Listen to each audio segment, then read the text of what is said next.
And I'm so excited to be sitting here with Rachel, CEA and Second Soul Studios, my two companies. We put out a promotion about a year and a half ago, maybe even 2 years ago, it might have been at this point, where we had a contest with different business owners to apply to have a complete makeover for their business.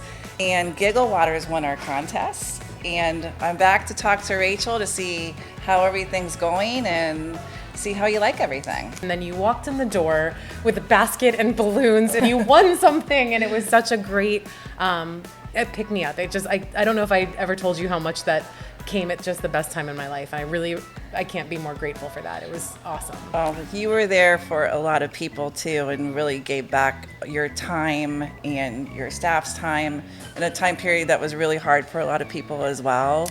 And you deserve to have somebody give something to you. It was very much appreciated. Thank you for that. It was, my experience was so great with you guys in every level. It was so professional, and everyone talks about the adage of working in your business or working on your business, right? Mm-hmm. And I was constantly in a survival mode working in my business, especially at that time. But really